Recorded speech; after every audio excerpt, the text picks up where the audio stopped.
नमस्कार, मैं हूं अमित कुमार। क्या बिहार में एक बार फिर बीजेपी की सरकार बनने वाली है? क्या बिहार के मुख्यमंत्री माननीय नीतीश कुमार जी एक बार फिर पलटी मारेंगे? उनका मन जो है तेजस्वी यादव से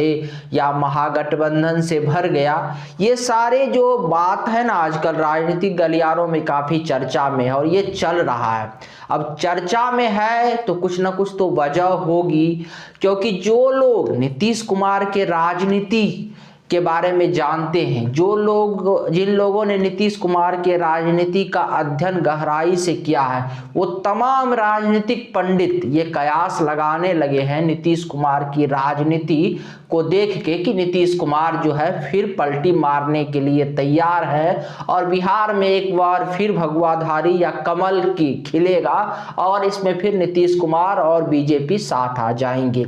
अब फिर प्रश्न उठता है कि नीतीश जब एक बार जो है बीजेपी से अलग हो गए और वो जो है महागठबंधन के साथ चले गए, तो फिर जो है वो बीजेपी में क्यों जाएंगे? तो जैसा नीतीश कुमार के बयान आपने सुना होगा, उनका हृदय परिवर्तन हो गया जब वो गए थे तेजस्वी यादव के साथ, तो कहा था उनका हृदय परिवर्तन हो गया, जो है पुराने समाजवादी लोगों के साथ वो आ गए। लेकिन राजनीति में जो है कुछ ऐसा हृदय परिवर्तन वाली जो ये सीरीज है ना, ये सिर्फ फिल्मों में चलता है। रियल दुनिया में जो है ना, खास करके वर्तमान जो भारत की राजनीति है ना, उसमें इस हृदय परिवर्तन वाले एपिसोड की कोई भूमिका नहीं होती। और राजनीति में जो भी कुछ किया जाता है उसको अपने राजनीति हित को देखते हुए किया जाता है, अपने राजनीतिक भविष्य को देखते हुए किया जाता है। सारा निर्णय सोच समझ के लिया जाता है। अब सोचिए कि नीतीश कुमार जब बीजेपी का साथ छोड़ के महागठबंधन के साथ गए तो उनको क्या लाभ मिला, तो इसमें आपको सारे प्रश्नों के उत्तर मिल जाएंगे। वो बीजेपी के साथ जब थे तब भी वो मुख्यमंत्री बने हुए थे और महागठबंधन के साथ जब गए तो उनको लगा कि हो सकता है 2024 में वो प्रधानमंत्री मोदी के विपक्ष के तौर पर जो है विपक्ष का एक बड़ा प्रधानमंत्री का चेहरा बन जाए। ये सोच के गए होंगे, क्योंकि कोई ना कोई तो राजनीतिक अपेक्षा रही होगी, कोई ना कोई राजनीतिक महत्वाकांक्षा रही होगी और ये सोच के ही नीतीश कुमार जो है महागठबंधन के साथ गए होंगे। क्योंकि राजनीति में फिर वही बात, हृदय परिवर्तन नहीं होता, यहाँ केवल जो है राजनीतिक हित देखा जाता है। लेकिन पिछले कुछ दिनों से देखिए जो भारतीय राजनीति में जो घटनाक्रम एक के बाद एक हो रहे हैं, एक के बाद एक चेहरे निकल के सामने आ रहे हैं। कहीं भी अरविंद केजरीवाल, कभी ममता बनर्जी, कभी नीतीश कुमार के बारे में चर्चा हो रहा है और अभी राहुल गांधी का जो प्रकरण चल रहा है, अभी वो मामला कोर्ट में है, उन पे जो मानहानि के कारण उनको आयोग ठहरा दिया गया। और इन तमाम घटनाक्रमों को देख के और पिछले कुछ दिनों से राजनीति में जो सुस्ती है, जो गर्माहट एक बार नीतीश कुमार के महागठबंधन में जाने के साथ शुरू हुई थी कि नीतीश कुमार प्रधानमंत्री पद के उम्मीदवार होंगे 2024 में विपक्ष के, इसीलिए उन्होंने एक बार बीजेपी के साथ छोड़ के महागठबंधन के साथ गए हैं, वो चर्चा जो है ना अब ठंडे बस्ते में चला गया और उस चर्चा में कहीं ना कहीं दम नहीं रहा। इसीलिए अब नीतीश कुमार जो है उनको जो है महागठबंधन के साथ रह के कोई अधिक लाभ नहीं है। और विधानसभा में बिहार के माननीय उप मुख्यमंत्री तेजस्वी यादव भी जो है एक बयान दिए थे, जिसमें उन्होंने कहा था कि ना उनकी ख्वाहिश है कि वो मुख्यमंत्री बने और ना ही नीतीश कुमार की ख्वाहिश है कि वो देश के प्रधानमंत्री बने। अब ये बयान को आप किस रूप में देखते हैं ये अलग बात है, ख्वाहिश तो राजनीति में होती ही है लोगों की। लेकिन इन तमाम चीजों के बाद फिर ये अटकलें लगाए जाने लगा कि अब नीतीश कुमार ये मान बैठे हैं कि वो मोदी के सामने विपक्ष का प्रधानमंत्री का चेहरा बनना उनके लिए अभी संभव नहीं है। और बीजेपी का देखिए, बीजेपी जो है, अगर आप बीजेपी की राजनीति को देखेंगे, जब से जो है नीतीश कुमार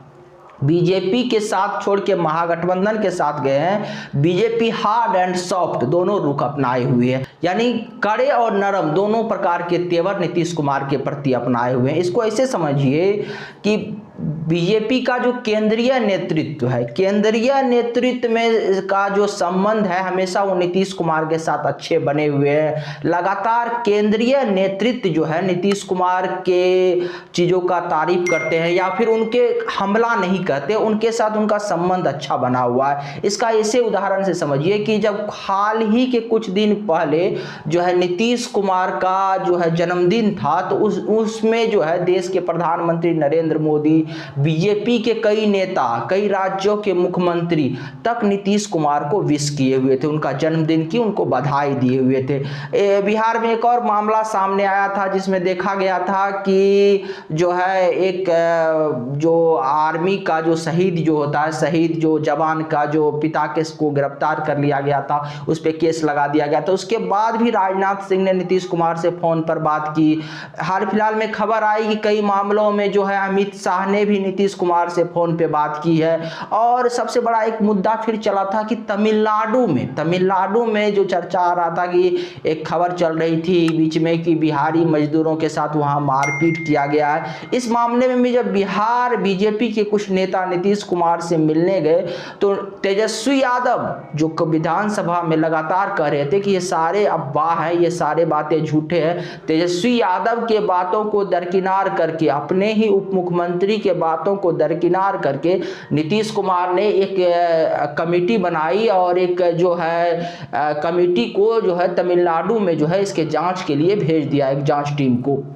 अब इन तमाम चीज़ों को देखिए तो आपको क्या लग रहा है कि जो केंद्रीय नेतृत्व है वो भी नीतीश कुमार के प्रति नरमी अपनाए हुए हैं और नीतीश कुमार भी बिहार में बीजेपी को पूरा उस तरह से निगलेक्ट नहीं कर रहे हैं और बिहार में जो है बीजेपी पे उस प्रकार से जो है ना हमला नहीं कर रहे हैं। ऐसा नहीं है कि बीजेपी से बहुत दूरी बना लिए हैं। और दूसरा ये भी बात भी है कि नीतीश कुमार के सामने बीजेपी जो है ना थोड़ा हार्ड रुख भी अपनाए हुए हैं, थोड़ा गर्म तेवर भी अपनाए हुए हैं बिहार में। वो ऐसे आप समझिए कि एक तरफ बीजेपी जो शीर्ष नेतृत्व है बीजेपी का वो नीतीश कुमार के संपर्क में है, नीतीश कुमार से संबंध स्थापित करने में लगे हुए हैं, लेकिन उनको लगता है कि अगर नीतीश कुमार वापस नहीं आए तो फिर नीतीश कुमार को टक्कर देने के लिए बिहार में बीजेपी तैयार रहे और अपनी तैयारी पूरी रखे। यानी दोनों संभावना पे काम चल रहा है। दूसरी संभावना देखिए कि बिहार में नीतीश कुमार के साथ लगातार सम्राट चौधरी की तलखी रही। जब वो मुख्यमंत्री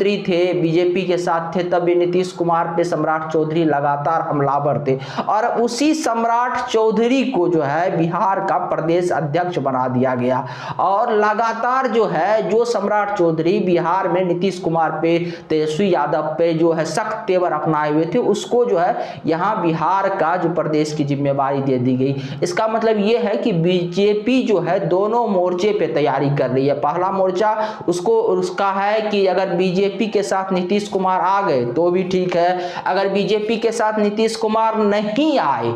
तो भी वो उनके साथ जो है राजनीतिक लड़ाई लड़ने के लिए तैयार है और उसके लिए भी वो तैयारी कर रहे हैं। और नीतीश कुमार जो है बीजेपी के साथ क्यों जाएंगे इसके कई संकेत दे दिए हैं पिछले कुछ दिनों में नीतीश कुमार। देखिए नीतीश कुमार जब भी कुछ करते हैं ना, नीतीश कुमार के बारे में वही बात है कि जो लोग अध्ययन करते हैं, जो लोग नीतीश कुमार की राजनीति को नज़दीकी से समझते हैं, जिन्होंने नीतीश कुमार को समझा है, उन्होंने बताया कि नीतीश कुमार जब भी कुछ करते हैं ना तो उसका संकेत बहुत पहले से मिलना शुरू हो जाता है। और इस बार भी नीतीश कुमार ऐसा कोई संकेत दे रहे हैं कि वो जो है बीजेपी के साथ जाएंगे। अभी देश में राहुल गांधी का प्रकरण कितना बड़ा हुआ कि सूरत सेशन कोर्ट से उनको जो है मानहानि के मामले में दोषी ठहरा दिया गया, जिसके बाद उनकी जो है संसद की सदस्यता चली गई। ये जो मामला पूरा देश में उठा, पूरा देश के विपक्षी पार्टियों ने इसका विरोध किया। ममता बनर्जी, अखिलेश यादव से लेकर दिल्ली के मुख्यमंत्री अरविंद केजरीवाल तक पूरा विपक्ष एक साथ आ गया,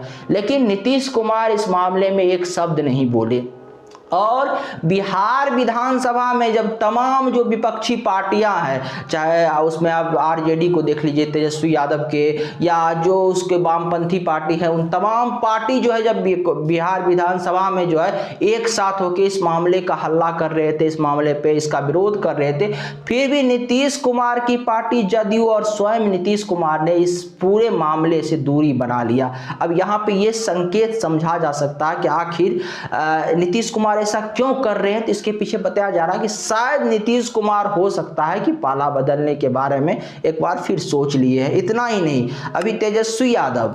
और उनके परिवार पे जो है अभी सीबीआई और ईडी का दबिश है, जिसमें उन पे आरोप है कि जमीन के बदले जो नौकरी मामले में सीबीआई और ईडी जांच कर रही है। इस मामले में भी आप देखिए तो नीतीश कुमार जो है कोई स्टेटमेंट अभी तक नहीं दिए, और इन सारे मामलों में भी नीतीश कुमार एकदम चुप्पी साधे हुए, और चुप्पी साध के इन सारे मामलों को अगर आप देखिए, चाहे राहुल गांधी हो, चाहे तेजस्वी यादव वाले मामले हो, तो नीतीश कुमार जो है वेट एंड वॉच की रणनीति अपनाए हुए हैं। वो देख रहे हैं कि आखिर 2024 तक या 2024 के लोकसभा चुनाव से पहले तक जो है भारत की राजनीति क्या करवटें लेती है, और राजनीति जिस ओर करवट लेगी उस हिसाब से नीतीश कुमार फैसला लेंगे।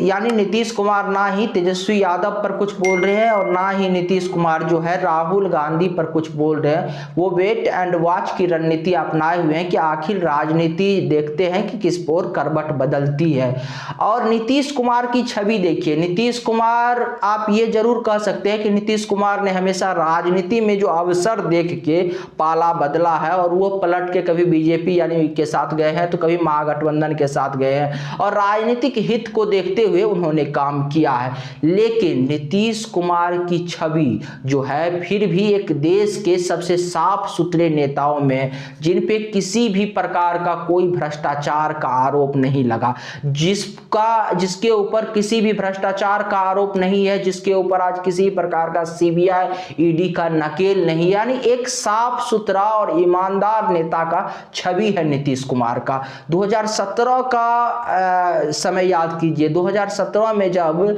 तेजस्वी यादव यानी महागठबंधन का साथ छोड़ के नीतीश कुमार बीजेपी में आए थे, तब भी इसी प्रकार का सीबीआई और ईडी का जो मामला चल रहा था, और नीतीश कुमार की पार्टी ने इस पर भी चुप्पी साध ली थी। और नीतीश कुमार ने तो एक बयान में, जब वो पाला बदल के बीजेपी के साथ आए थे, इससे पहले उन्होंने कहा भी था महागठबंधन के साथ रहते हुए कि इस मामले में तस्वीर साफ होनी चाहिए। अर्थात नीतीश कुमार की छवि एक साफ सुथरी है, और नीतीश कुमार नहीं चाहेंगे कि राजनीति में इतने वरिष्ठ होकर, राजनीति में उन्होंने जो प्रतिष्ठा पाई है उस पे किसी भी प्रकार का राजनीति के इस पड़ाव पे पहुंच के, एक शीर्ष पड़ाव पे पहुंच के उनके प्रतिष्ठा पे किसी प्रकार का आंच आए। इसीलिए नीतीश कुमार अगर तेजस्वी यादव के ऊपर सीबीआई ईडी ने नकेल कसा या ये सारे सिलसिला चलता रहा, और जैसा कहा जा रहा है कि हो सकता है कि भविष्य में तेजस्वी यादव की गिरफ्तारी भी हो जाए, तो ऐसे स्थिति में नीतीश कुमार का महागठबंधन के साथ रहना और चलना थोड़ा मुश्किल होगा। इसीलिए Nitish Kumar wait and watch की रणनीति अपनाए हुए हैं, और आगे भविष्य में समय के साथ जो है वो फैसला लेंगे जो राजनीति किशोर करवटें बदलती है, और हो सकता है वो बीजेपी के साथ चले जाए। यदि आपको हमारी जानकारी अच्छी लगी तो चैनल को सब्सक्राइब कीजिए, वीडियो को शेयर कीजिए। नमस्कार, धन्यवाद।